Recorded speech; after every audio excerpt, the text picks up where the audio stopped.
What up, though? Good evening and welcome to another episode of Unfiltered and Unscripted on Notoriously Opinionated. It's your man that goes by many names and monikers. Um, and got a lot on my mind. I got a lot. We're gonna get into a lot.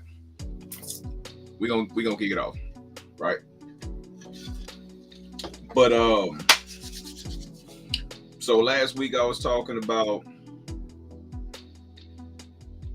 compartmentalization. I was talking about expectations and boundaries. Continuation of that, but with some completely non-related twists. Like there's some stuff I want to talk about this week that don't have nothing to do with relationships. Like not one thing. And then there's something else I want to talk about that has a lot to do with relationships, but with the relationship that you have with yourself. Also, the relationship that you may have with your significant other. Also, the relationship that you may have with your family. It gets deep, you know what I'm saying? And so I could do a whole show on like any one of these things that I'm going to talk about tonight. But the reason why one of these things is hitting so hard with me right now is because as of late, I had a really close brother of mine who was in a car accident, got into with the police, so that was a situation. My cousin gets pulled over by the police constantly. That oftentimes turns into a situation. I'm trying not to get pulled over by the police, and so that's a constant, like, it's a thing.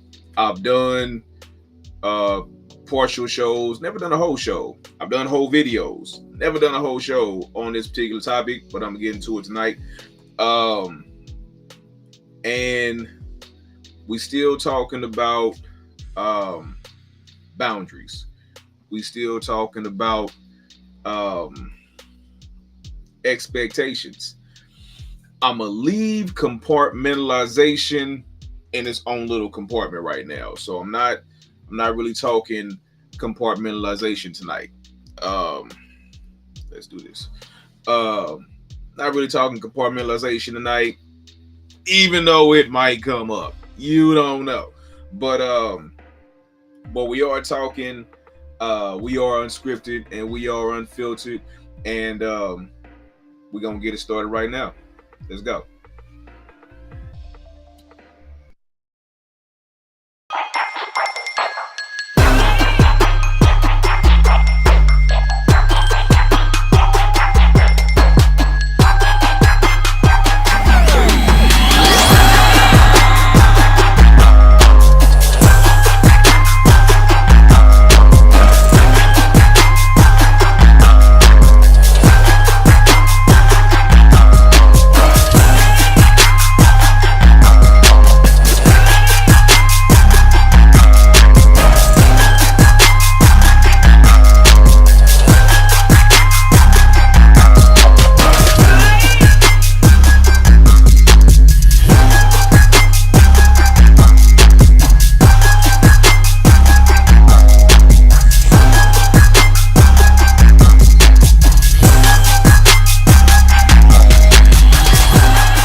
All right, so tonight on Notoriously Opinionated, let me hit this one first.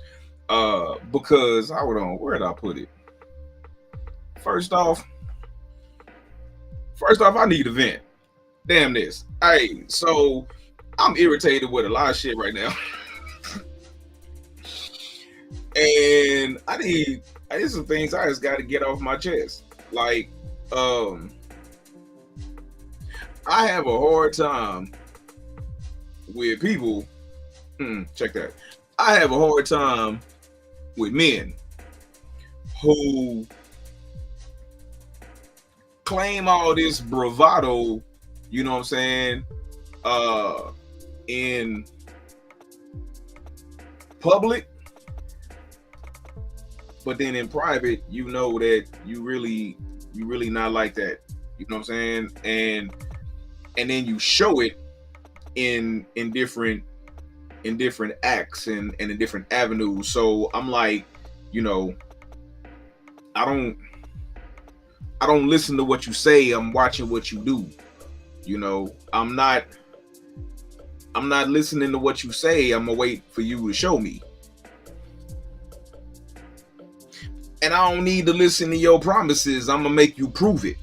You know what I'm saying? Like, I'm gonna make you prove it. So don't talk, act. Don't say, show. Don't promise, prove. You know, because that's what I'm looking at. So if you like, listen, I'm telling you, I've been around cats. I've been around all the archetypes. All the archetypes of men, I've been around them. So I say all the time, yeah, I know him. Oh yeah, I know him. Yeah, I know him. I don't know these individuals personally, but I know his type. I know his character. I know his archetype, and it's more than just the archetypes that you may see. You know what I'm saying? Like, mama, if you're watching the accuser, but it's a bitch archetype. You know what I'm saying? There's a bitch archetype. There needs to be that. You know what I'm saying? Because they always talking about all these, all of the, oh, well, you got the hero and the warrior, and there's a bitch archetype. Y'all are out there. You're real. You dig? And y'all get on my damn nerves. You know, daily. You get on my nerves.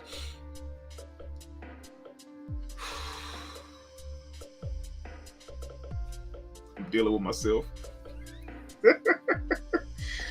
I'm dealing with myself because I'm tired of dealing with closed-minded individuals. I'm tired of dealing with dudes that do all this talking and knowing you softer than medicated cotton. Like I got guys that I know, guys that I deal with. Like, we cut different. You know what I'm saying? Y'all cut from medicated cotton. You know, I'm cut from steel. I don't know about these other cats. I'm cut from steel. You dig? I'm cut from steel. So, all right, I might be done venting. Let me get to it before, because I'll spend all night on this. I'll spend all night on my rant. I will spend all night on it. All right, next on the pod, man.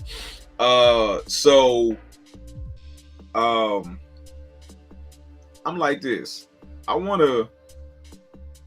I like dealing with people that like to do things. I like dealing with people who dream. I like dealing with people who are supportive. I look on Facebook all the time, and I look on IG all the time, and I see these things. I see a bunch of shenanigans too, but I see a lot of people that are dreamers like me. You know what I'm saying? I'm a dreamer. The thing about me being a dreamer is, before I was able to have the resources to fulfill my dreams, I was still fulfilling my dreams. Like, my manifest destiny is my manifest destiny game is mean. I got a mean manifest destiny game. I promise you, I got a mean manifest destiny game, right? Trust and believe it. Like, everything that I tend to ask the universe for, I manifest it. Somehow, don't ask me how I do it, because I don't know. It happens. And I see it like years in advance. I used to do a dream. So my major was psychology, and I remember I did in what had to be 101. In Psych 101, I did my final paper on dream theory, right? And I did like a years-long experiment on myself in regards to dream theory, and got cold with it, right? Like, cold with it. I'm very focused when I'm determined about something. And that's why I like talking to open-minded people. I can't talk to closed-minded people. When you talk to somebody that's open-minded, it's a breath of fresh air, because you will never get to an end. You know what I'm saying? Like, there's never an end to what you can talk about. There's there's always going to be something that you can learn from somebody who is open-minded versus somebody that's closed-minded and egotistical and self-centered, and that's just boring. All right, so let me get to it. Let me get off this rant. Let me get down to the real deal. So like I said in the opening, I got cousins, I got friends, I got partners, I got dudes that's close to me, like brothers, that are being pulled over by police, and we've seen it over the years. We've seen it with well-known figures who are no longer with us, and it started with a bad traffic stop, right? It started with hold up. All right. It started with an irrational peace officer. Gotta use air quotes for that one. Gotta use air quotes for that one. A peace officer who prompted anything but that, right? So, and mainly people get caught up because of one or two things, if not both of them. A, you lose control of yourself, right? Because, which, you know, foreshadows something that's going to come later. You have expectations that are going to be unfulfilled because you expect this police officer, for some reason, to not be human. I don't know why we think that. I don't know why we think these police officers aren't human themselves, why they don't have emotions, like they can't get rattled. They can, and they oftentimes do, which relates in the death of somebody that you love. And I don't understand why people don't understand that, right? So one of the main things, you don't know your rights, and then you get emotional, you know, because you think you know your rights. You done heard somebody on YouTube or Instagram or somebody tell you some bullshit, and then you go on and you believe it. And it's shenanigans, you know. So let me hit you to a few things. Hopefully in the event that you are walking or riding or driving and you are pulled over by law enforcement, you'll have a little bit to go with. Yeah, hold on. I got to go back to this real quick because I need to vent about this. All right, so this is a vent. This is about to be a whole rant because this is what pisses me off to the utmost festivity, right?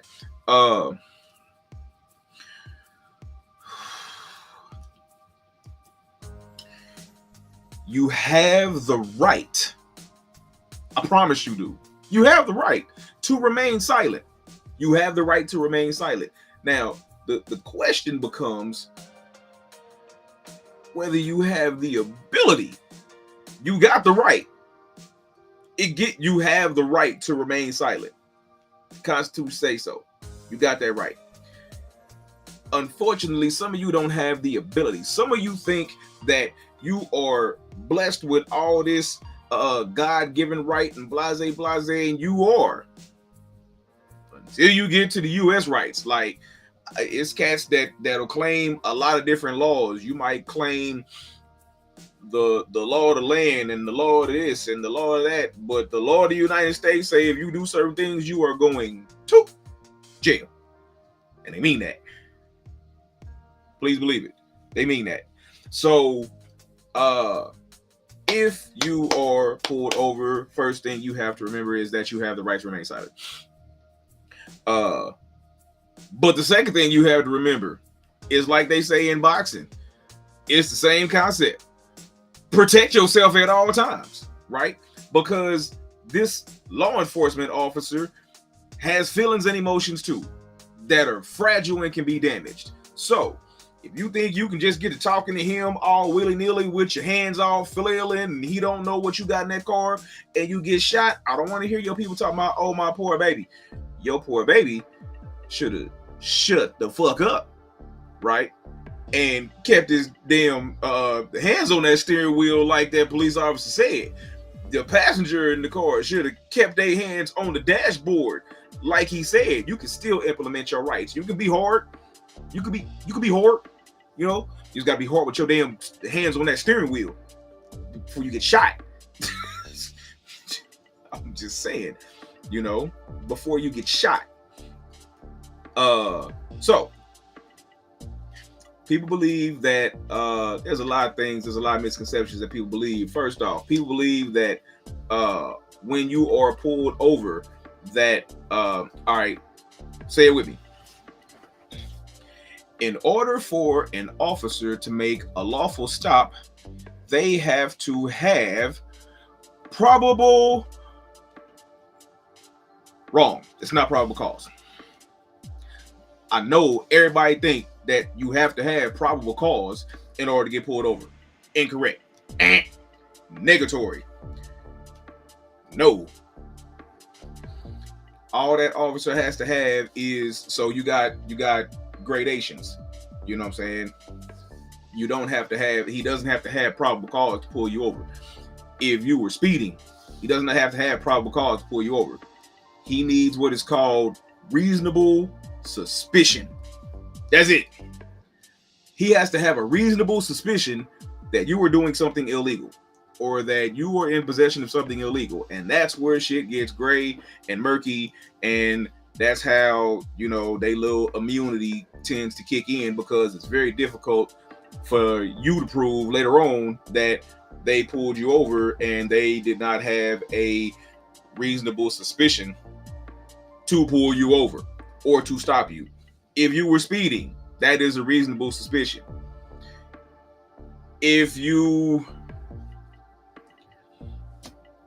walking, because a lot of people will be like, well, how am I gonna get pulled over if I'm walking? Well, you know, they can't necessarily pull you over, and your rights actually kind of increase. But they can still question you. Now, that goes back to the very first thing I said. You have the right to remain silent. It's all about whether you have the ability. So if they pull you over, you have the right to question them. Why am I being pulled over? Am I being detained? Am I being arrested? Stop asking them if you have probable cause. Stop asking the police. Stop listening to these videos and watching these videos of these people talking about, do you have probable cause? You only have to have probable cause for an arrest. You only have to have probable cause for arrest. All they need is a reasonable suspicion to pull your butt over. You know, from that reasonable suspicion, your lack of knowing what your rights are, right? Because let's say you know that you've done nothing wrong, that you have nothing in your vehicle that is illegal, and when they ask you to exit the vehicle, you do. You do not have to. You have the right to stay in your vehicle. However, it is highly recommended, so the situation does not elevate, that you exit the vehicle, right? You don't have to. You have the right to stay in your vehicle. That is a right of yours. However,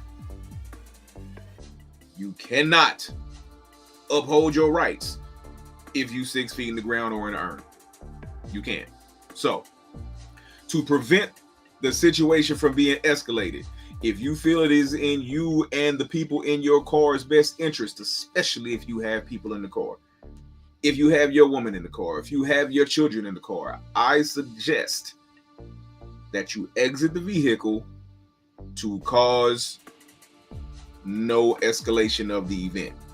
Now, if you exit your vehicle because you don't want to escalate the event, because you see that this officer is getting agitated, and he or she asks you, can I search your vehicle?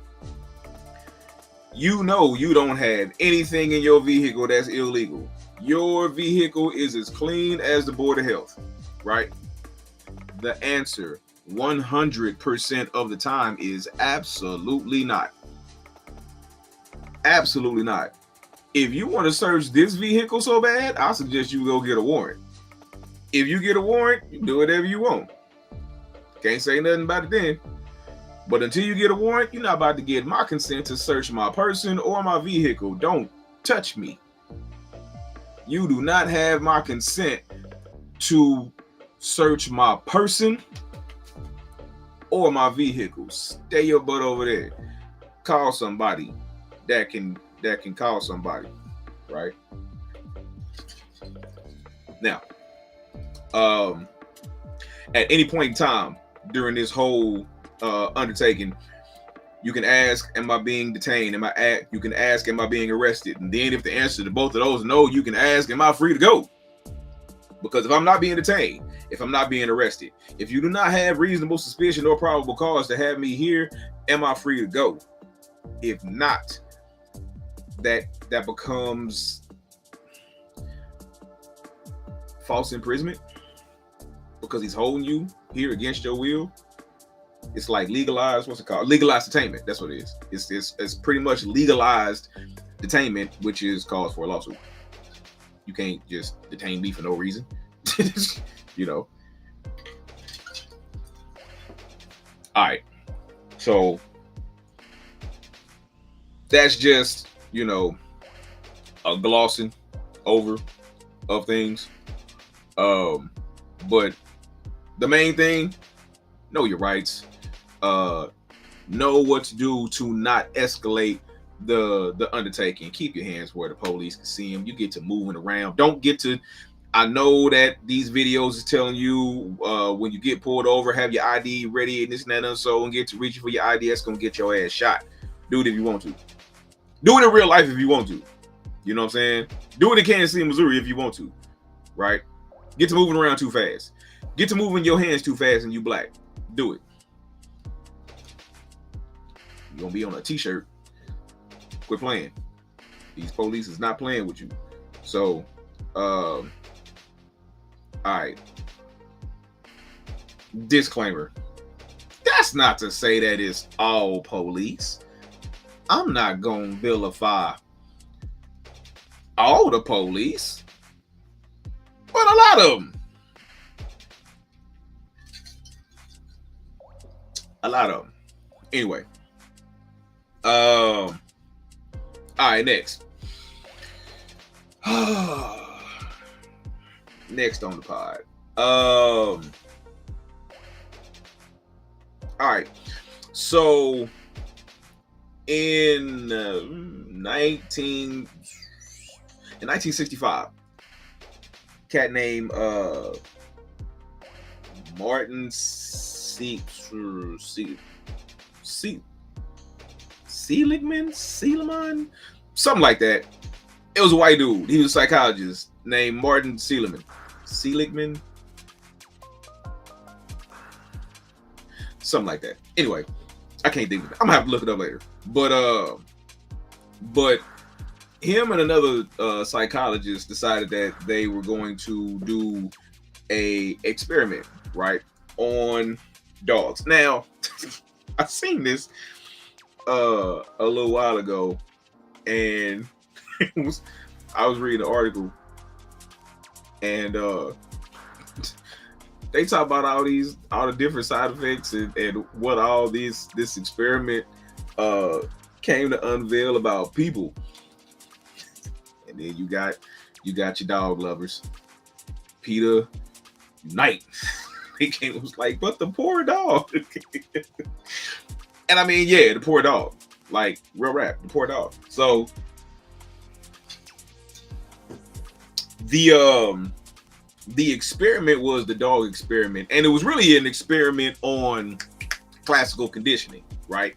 And there's a lot. Most experiments on classical conditioning, unfortunately, had to do with animals. They experimented on animals to prove and or disprove classical conditioning, which is, you know, a staple and the mainstay in psychology. This particular experiment was done on dogs. And what they would do is it would be a bell. They would ring a bell. And they would have a dog like tethered inside of a cage with an electric shock on the floor, right? And every time they would ring the bell, shortly thereafter would come a shock. And the dog would get shocked. And they did this repeatedly. Now, it wasn't like a a large voltage shock, but it was enough of a shock to get his little ass to moving. It was like, oh, it was like that, you know. Did it shock him? Yeah. Did it surprise him? Yeah. Did it hurt him? Maybe a little bit, you know. But that's what happened. And so it got to a point to where they stopped the shock, and just the bell ringing, which was the precursor to the shock, every single time. Bell ring, shortly thereafter, shock. Bell ring, shortly thereafter, shock. To where the dog started to anticipate the shock. Even after the shock was done, the bell ringing, the dog would still react as if it had been shocked. It had been conditioned. The bell now was the shock, because the shock had subsided. There's no shock anymore. But now just hearing the bell makes the dog react, you know. So that was part one. Part two, they moved the dog to a fenced in area. So, well, it really wasn't fenced in. It would be like a box. And it would have a short fence that's, you know, just high enough for the dog to see over. The dog can very easily jump over this fence to the other side. One side of the fence had an electrified floor. The other side did not. And so what happened was very interesting. The dog was put on the electrified floor. Bell ring, shock. You would think that the dog would hop the fence to the other side. It did not. The dog would just lay there and accept the shock. It had become conditioned to a state of helplessness. It wasn't called learned helplessness yet. It was just a state of helplessness based on classical conditioning. Here's where the scientists believed that it was learned. They put another dog in the same little contraption, the same little space with the little fence, electrified on one side, not electrified on the other. Fence just high enough for you to see over and jump over if you so choose, because you're trying to get away from this shock.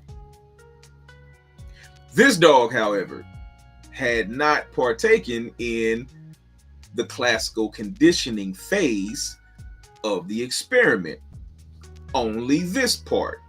So, when they shocked this dog was like, hell no, hop the fence, I'm out. It hadn't been conditioned by the first part yet. All it knew, this shit hurt. There's a fence. I'm going over it and seeing what's on the other side. And that's exactly what it did. Hopped it, boom, other side. Not shocked. This is when these psychologists learned that the behavior of the first dog was a learned behavior. The second dog didn't have the helplessness of the first dog. The first dog, when it got shocked because it had been through the classical conditioning phase, then it comes here. Now it is just living in its helplessness. While the second dog, not conditioned, attempted to get away. How does this relate to humans? Very easily.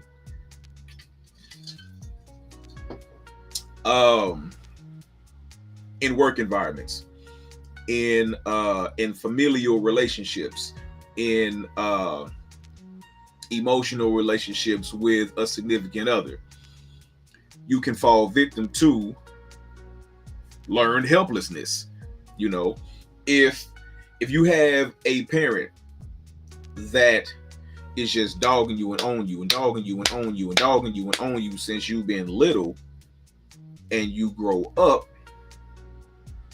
you end up having a sense of, well, I don't want to say nothing back because when I said something back when I was a kid, I would get smacked or whooped or punished or whatever it was.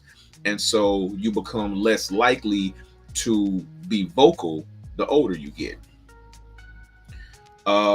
If you are in a relationship at your job, right? Because you have relationships at your job. If you're in a relationship at your job, not a relationship, but if you're at work and you have a boss or a supervisor in a job that you really need, right? That is just, as Dave Chappelle said, just punching down on you, right? And you don't see a way out, after so long of you needing the job, and two, seeing that this harassment is not going to subside, you might begin to live in that. Don't get in my damn comments talking about, well, you need to call HR, you need to talk to the EEO, and then just shut up. No, I ain't talking about that. Yeah, stop it. Everybody don't work in them kind of companies to where the EEO is actually respected, and everybody ain't got that. Everybody got it, but everybody ain't got it. Like if you band together, you might can figure something out. But what if it's just you? What if it's just your word against the machine? The machine a lot of times will win. So that's what I'm talking about. You may find yourself just living in that hopelessness, that helplessness. If you're in a relationship, right, and for your whole relationship, you felt punched down on, you may get to a point to where it's like, it's always going to be like this. It's never going to change. And so you just live in it. In all three of those situations, in all three of those scenarios, you end up giving up like the dog did to the shock. You may see your way out. You may know that you can hop this short fence and get away, and free yourself from an abusive family, from an abusive job, from an abusive mate. And you won't do it because psychologically you've been conditioned that this is what you're supposed to live in. But it's not, right?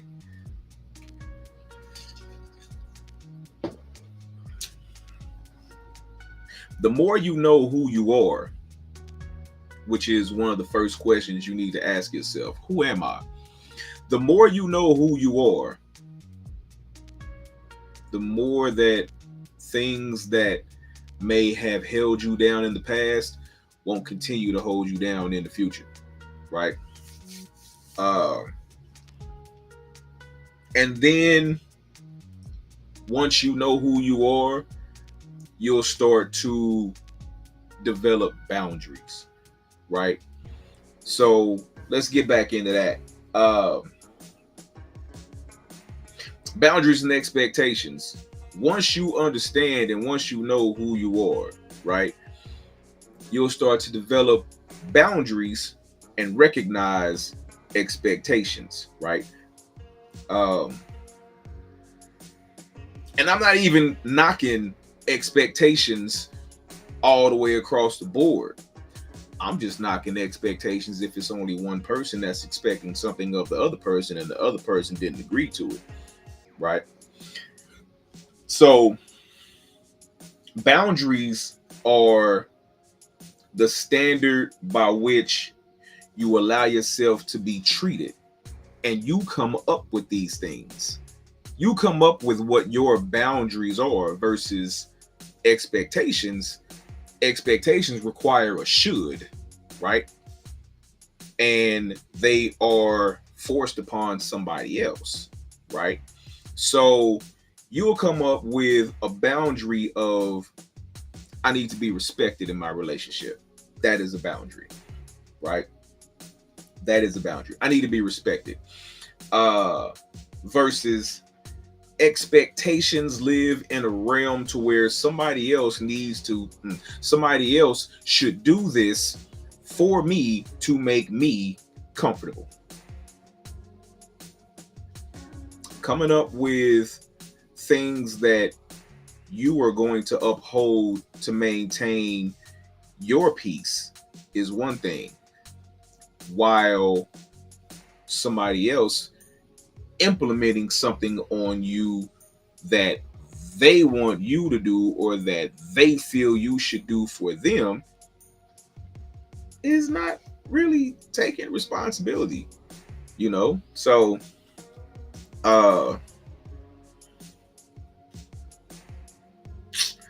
yeah. Expectations also does this. It causes you, the expector, you know, to be accountable for the unmet needs of somebody else, you know. So if somebody is expecting you to be the fixer and the keeper and the uh and the mender of their unmet needs, that is a heavy cross to bear, and it's not fair, right? Now,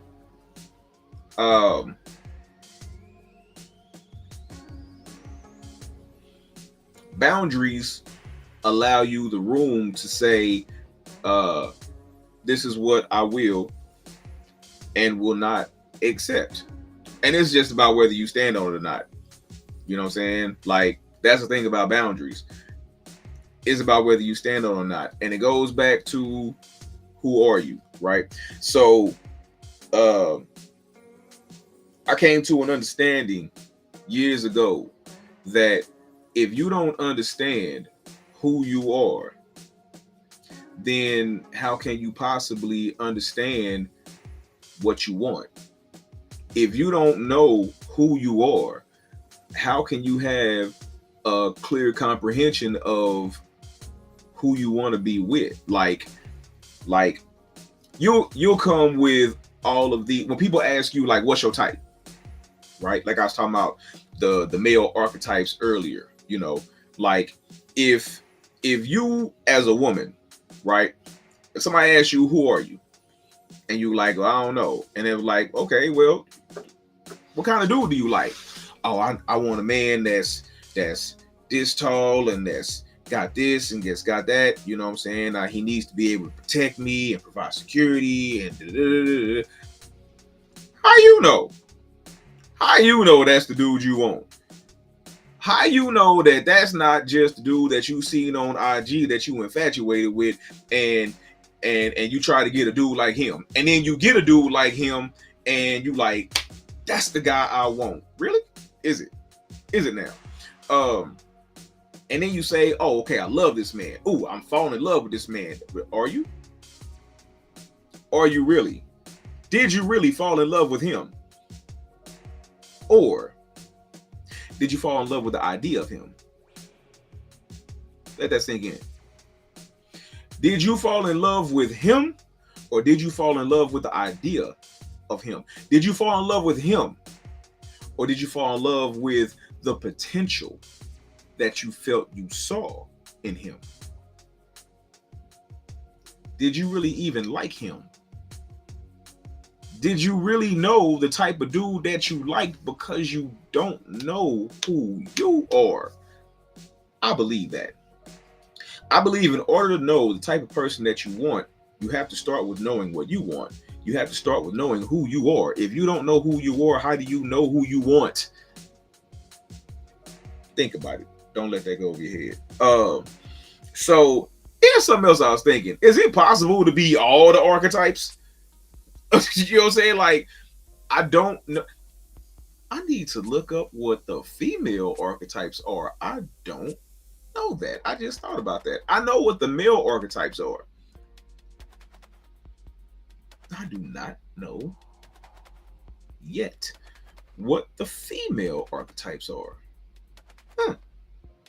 There has to be female archetypes. There's male archetypes. There has to be female archetypes. I will be into that. All right. So, but is it possible for a man to be all of the archetypes? Because I've looked at them and I'm like, okay, well, that's me. Okay, well, that's me. Okay, well, that's me. So you got the hero, you got the warrior, you got the lover, you got the rebel, you got the father. While I am not a father biologically, like everybody swear I be trying to act like everybody day, you know, I be telling grown men what to do, like like they my son, you know what I'm saying? And then you have the sage, you know. Um, so is it possible to be all the archetypes? I'm gonna have to come up with another archetype. You know what I'm saying? An archetype that encompasses all of the archetypes. I don't know what that archetype is gonna be called. I'm gonna have to think about that because I don't know. Let me see. What asked me was in my cup. Let me get to this.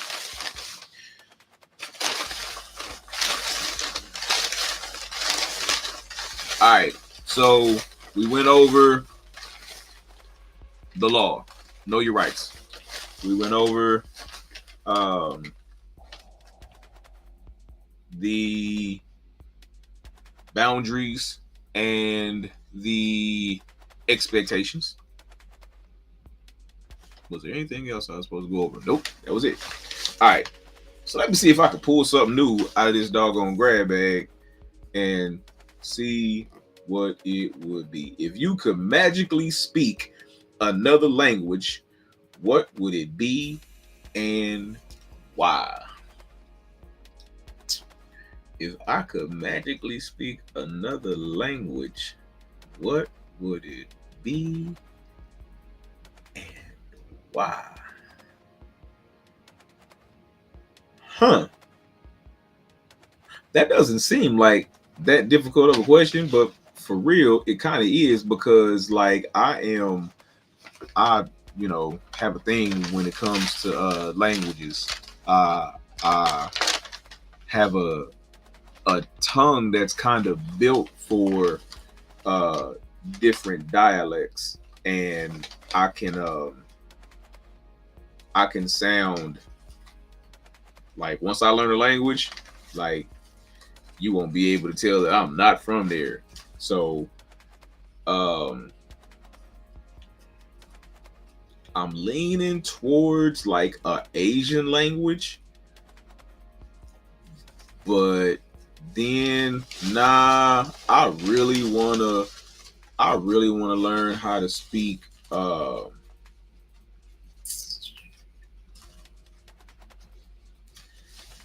man, that's a hard one. I want to speak a Khan for real. It's got to be an African language though. Yeah, I'm gonna go with a Khan. That's what I'm gonna rock with. All right, do a couple more.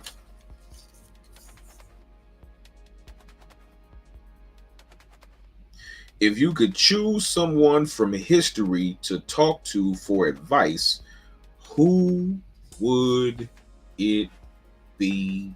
Damn it.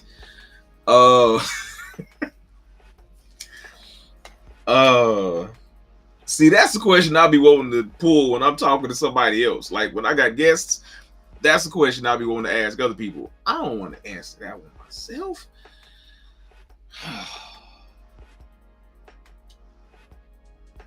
It depends on what I want to talk about. It depends on what I'm trying to learn. Like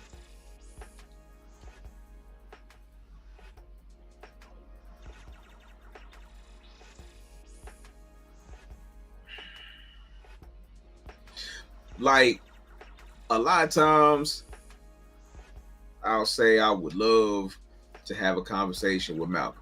You know what I'm saying? I would love a conversation with Malcolm. And then it's like I would love to have a conversation with Dr. Sadie. You know what I'm saying? And then I would love to have a conversation with James Baldwin, right?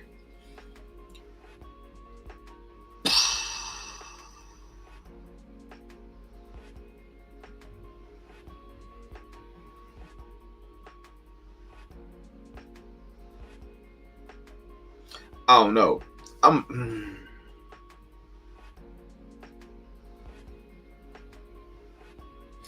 for some reason right now Baldwin is I would want to talk to Baldwin, and that's liable to change here in about 15 minutes. All right, last one. I already did that one. I don't want to start again. That's the if you were wealthy and didn't have to work, what would you do with your time? Start a school.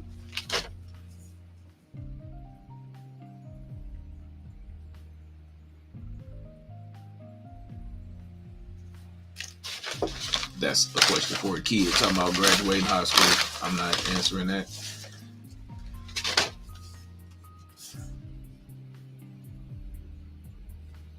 I keep pulling the same. You know what? I'm gonna answer this one. I've answered this one, but I'm gonna answer it again because the answer could be different every single time. What's the one thing people have wrong about you that you want to correct? Let me set the record straight. I am not uh I am not some ball of uncontrolled anger, right? I do not, despite the name, just go around punching people for no reason and beating people up. That's not what I do. That's not what I Okay, I'm not gonna say that's not what I ever did. That was about to be a lie. Because there was a point in time that my anger was terrible. I had like full-fledged anger issues. I did. So I can't deny that, but I was a kid, you know. So as a kid, yeah, I had anger issues. I had a lot of shit going on in my life, you know, and I didn't know how to cope with it. And so once I learned how to fight, no. I knew instinctively how to fight. Once I learned how to box, and I could take care of myself, it transitioned into something else, right? So now I'm letting out all my anger on people without remorse, you know. And but the older I got and the more I began to understand myself, the more I really began to understand that I really never liked hurting people. You know, I never really liked fighting. I was just good at it. You know, I was really good at it. And I really didn't want to hurt nobody. I can't stand hurting people. I don't want to hurt your face or your feelings, you know. And I will do whatever's in my power to prevent me from having to do either. So if I had to clear up one thing, one misconception about me is the fact that I just got these anger issues that I can't control for some reason. Like I don't understand. Like if you know me for real, you know that I have uh, a great amount of control. I believe wholeheartedly in diplomacy, and I will try to talk somebody out of me having to hurt them. And not even in the way that most people say it. It's like most people like, man, I tried to talk him out of it. I was like, man, if you don't take your bitch ass home somewhere, I'm gonna kick your ass. I tried to talk him out of it. That's not what I'm talking about. Like, I would genuinely say, my man, I don't want a problem with you. How about I just go my way, you go your way, and we don't have to deal with each other anymore? You know, I'm talking about like that, like in a conflict resolution way. Like, I don't have a problem with you. We can just go our separate ways, you know? And so if I back up and I back up and I back up and I ain't got nowhere further back to go and you make me come out, well, as they say, you gonna fuck around and find out. But yeah, that's what I would say. All right. So I think that is going to be about it. I'm gonna have a brand new topic next week.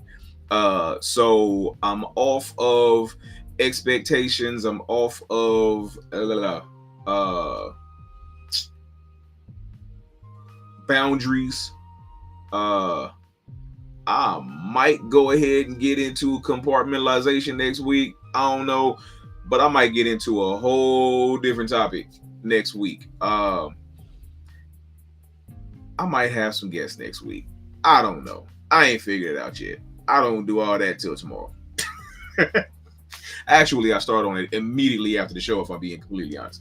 But